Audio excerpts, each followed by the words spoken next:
Pati siya, hindi niya maintindihan kung bakit gagawing state witness, mga kababayan, itong si Bunoan. Hindi man siya po least guilty. Ang mga narinig nating kwento, para daw ipin down lang si Martin Romualdez. Pakinggan natin, mga kababayan, si Atty. Roy. Ito si Atty. Roy, mga kababayan, sa interview ng Billionaire News. Kasi sinasabi, ang itinuturong mastermind, gustong palabasin nilang mastermind dito sa flood control scandal, si Speaker Martin Romualdez.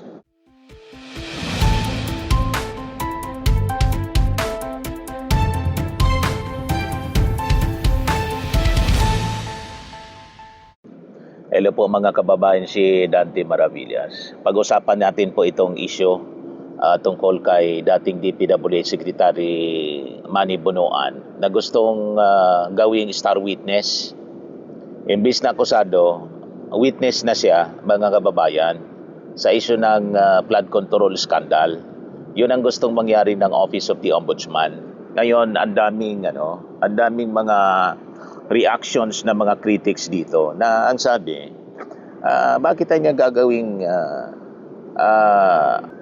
star witness itong si Bunoan na hindi man siya guilty. Ngayon, na-interview ng Billionaire News Channel ni Atty. Karen Jimeno, si Atty. Jude Roy, Atty. Jose Jude Roy III, yung naging sikat na abogado, defense lawyer sa impeachment complaint noon ni Corona, dating Chief Justice Corona.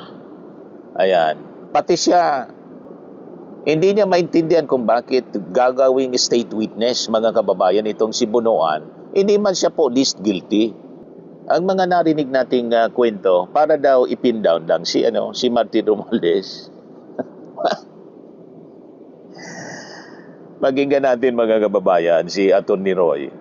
Ito si Atty. Roy, mga kababayan, sa interview ng Billionaire News. Kasi sinasabi, ang itinuturong mastermind, gustong palabasin nilang mastermind dito sa flood control scandal, si Speaker Martin Romualdez. So, panoorin natin, pakinggan natin, mga kababayan, yung interview ni Atty. Karen Jimeno. Theory here, as Assistant Ombudsman Nico Clavano has said, diba, si former Speaker Martin Romualdez daw ang mastermind. Okay, but let's entertain his theory. It's ridiculous. Ridiculous, How does the niya. mastermind come from Congress? Any of them? To understand how this project works, you must at least be familiar with the bidding process. And the nature of the projects are engineering projects. Now, maybe there is some basis for the theory. If you're looking at a legislator who is intimately familiar with all of that, the only person that comes to mind is Saldico. I'm sorry to say, Mr. Ko is a well-known contractor dating back many administrations. He made his billions there. He's a billionaire in his own right as a government contractor. Then he became a congressman. Meaning to say, even Correct. before he became Kababayan ko, he was already Saldico, intimately familiar with all the procedures and all the players, all the district engineers. Remember, Karen, he's tama itong kwento, mga kababayan, ni Atty. Jose Roy. Kasi before na naging I must know. Kasi taga doon sa amin, taga dito sa amin si Saldico. Before siya naging congressman, representing ako Bicol, party list, contractor siya. Matagal nang pero nagsimula ng pagiging contractor yung tatay niya. Yung kanyang tatay, si Delfinco, kapartido ko, 1992, Lakas chairman, Bicol, Sabong Bicol. Siya yung na-appoint ni Ramos. Tumakbo si Ramos, mga kababayan, for president under Lakas. Nanalo si Ramos, alam naman natin po. Then yung tatay ni Saldico, si Delfinco po, siya yung chairman for Bicol ng lakas. Dati na siyang kontraktor, mga kababayan, yung tatay. And doon nagsimula, pero hindi pa kasing sikat na kontraktor yung kanyang tatay. Pero malaki niya rin na kontraktor. Doon nagsimula, mga kababayan, na maging big-time contractor.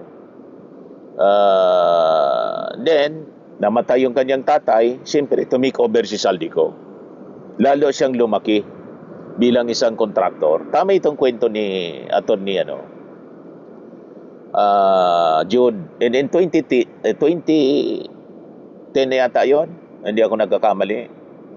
Binuo, mga kababayan, yung Ako Bicol Party List. Pero hindi pa siya umupo as congressman.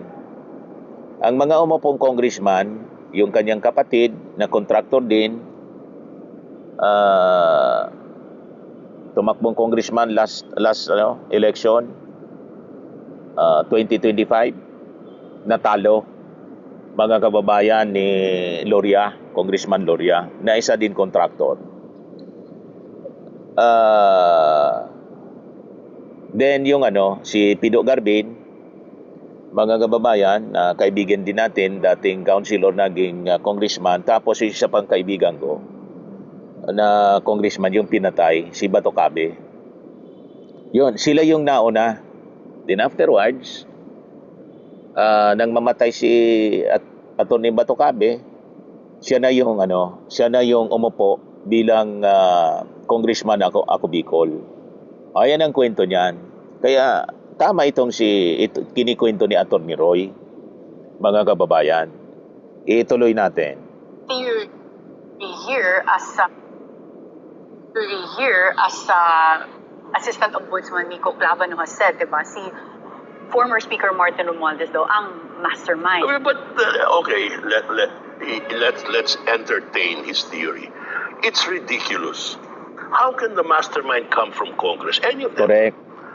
To understand how this project works, you must at least be familiar with the bidding process. Correct. And the nature of the projects are engineering projects. Now, maybe there is some basis for the theory.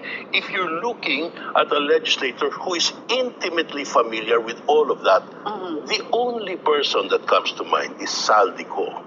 I'm sorry to say, Mr. Ko is a well-known contractor dating back many administrations.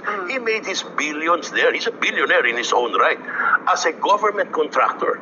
Then he became a congressman.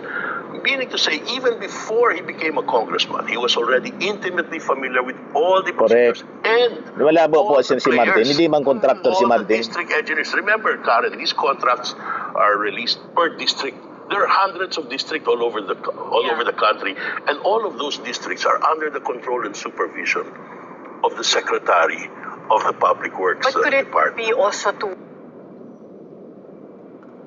So malabo na si Martin Romualdez. Pero malinaw na maging mastermind, pwede pa na maging mastermind si Manny Bonoan kasi siya yung secretary ng Department of Public Works and Highways. Lahat ng mga contracts dapat alam niya. Kung hindi niya alam, there is something wrong with him. Lalo itong mga flood control na amounting billions and ghost projects, substandard. Di ba? Hindi pwede siyang hugas kamay dito, mga kababayan, tapos magtuturo siya ng iba. Kaya this is alarming, mga kababayan, na ang sabi, gagawing state witness itong si kanang ombudsman, itong si Manny Bonoan, just to pin down Martin Romualdez. Kaya tama yung sabi ni Attorney Atienza, yung abogado ni Martin Romualdez. Ang ginagawa niyang scapegoat, sacrificial lamb, ang kanyang kliyente na si Martin Romualdez. Parang ganun nga po ang nangyayari ngayon. Kaya kung may nakawan po na nangyari sa implementation ng mga projects, mas may kasalanan po, mas may mabigat na responsibility. Itong si Manny Bonoan, tapos gagawin nilang state witness. So ayon, mga kababayan, dito sa Republic Act 6981. Ni-research natin, direkta siyang ipinagbabawal. Ayon sa Section 10 ng Republic Act 6981, yung Witness Protection Security Benefit Act, ang isang akusado maigpit at direktang pinagbabawalan ng batas na maging state witness kung siya ang lumilitaw na pinakang salarin. So, yung pinakang mabigat ang pagkakasala. Most guilty ang ibig sabihin sa naganap na krimen. Hindi pwedeng gawin mo siyang state witness. So, bilang kalihi mga kababayan ng DPWH, siya po ang malinaw na primary actor dito ng buong politically mechanized corrupt budget sa DPWH. Kasi siya po yung implementor nitong mga ghost projects, yung mga nangyaring mga substandards na mga substandard na mga proyektong infrastruktura. Siya mismo yung kumakatawan mga kababayan sa mismong kriminal na kilos o paggamit po ng pondo. And in fact, mga kababayan, doon sa mga ginanap na pagdinig, opisyal na pagdinig sa Senado, tahasan mga kababayan na hinarap itong si Bunuan sa mga nakalatag na affidavit na nagpapatunay na personal siyang nagkinabang daw sa humigit kumulang ilan ba to? 2.25 billion na kickbacks mula nang maupo siya noong 2022. You see? So ang 15% commitment at ang 5 billion na taon ng alokasyon, sabi dito, ayon sa supplemental affidavit ng kanyang sariling undersecretary na si Roberto Bernardo, personal na pinangasiwaan daw nitong si Bunuan ang hindi bababa sa 5 billion pisong kada taon mula sa 2023 hanggang 2025 para sa mga flood control projects na may nakalang 15% standard kickback commitment. You see? So malabo. He is one of the most guilty mga kababayan dito sa flood control scandal. Paano gawing state witness ng ombudsman? Kasi ang sabi, siya yung magpipin down kay Martin Romualdez. Di ba? So, simple yung tanong ni Atty. Roy, sino ba yung nag-implement? Di ba?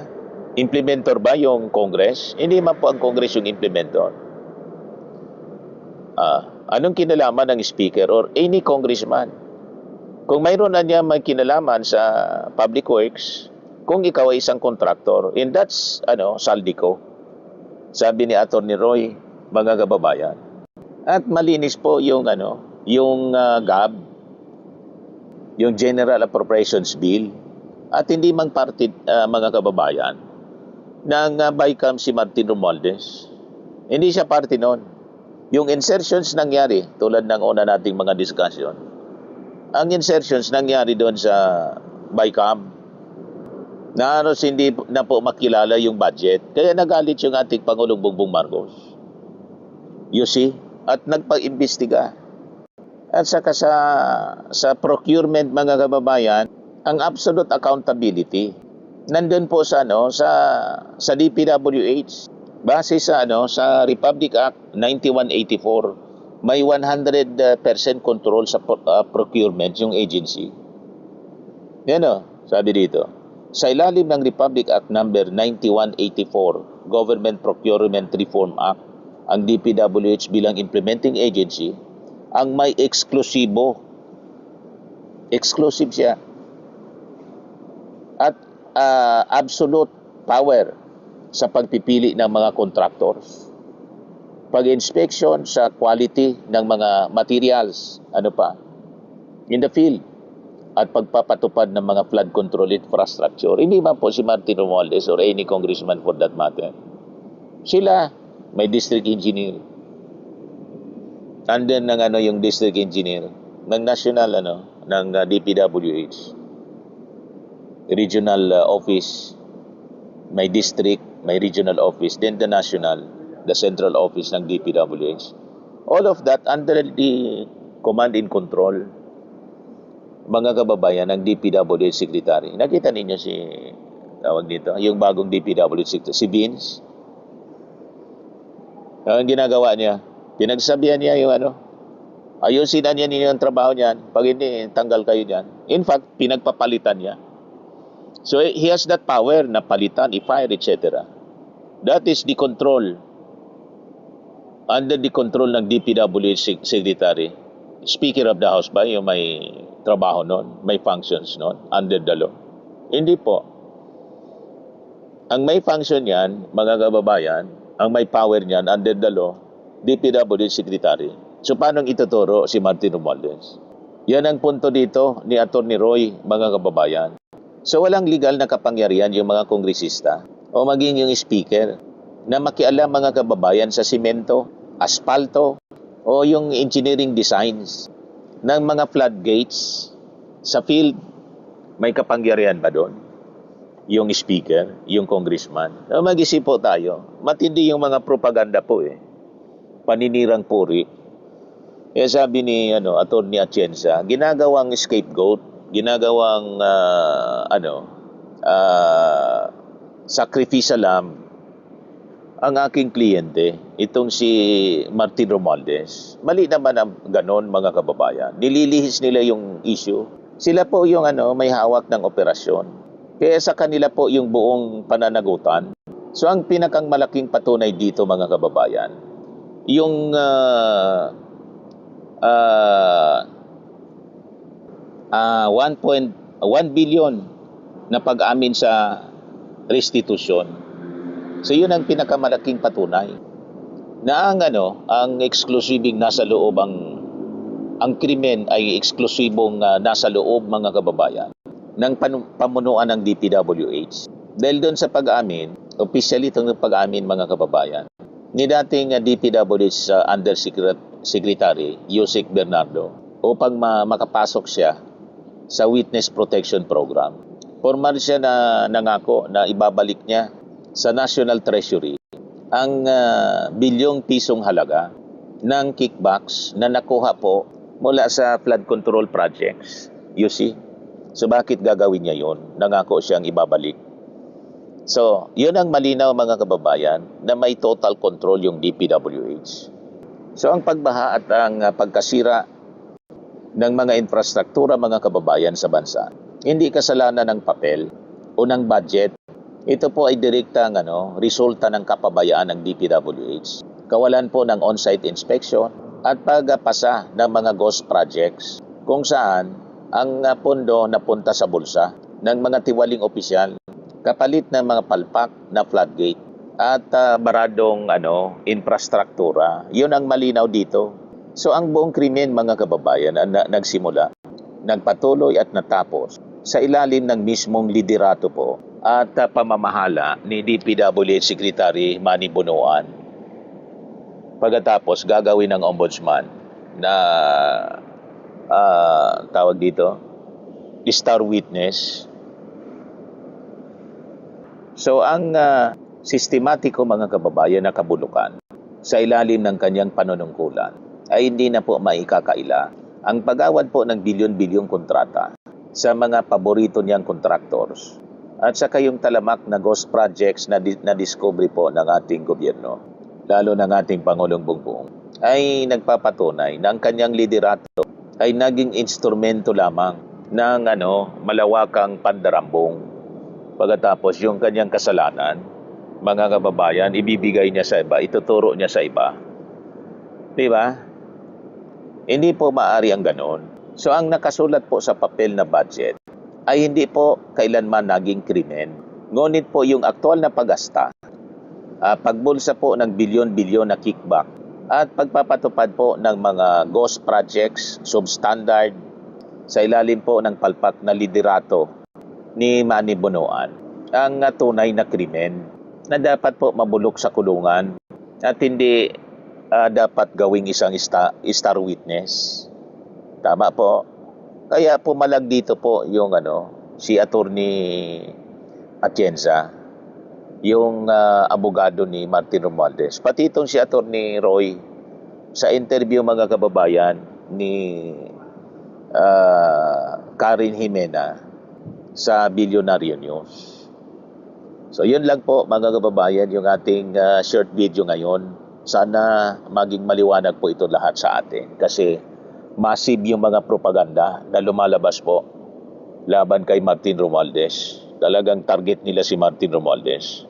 Kasi pag na-target nila, sabi ko nga, si Martin Romualdez na pin down nila, gusto nilang ikabit sa ating Pangulong Bongbong Marcos. Yan ang direksyon ng narrative nila.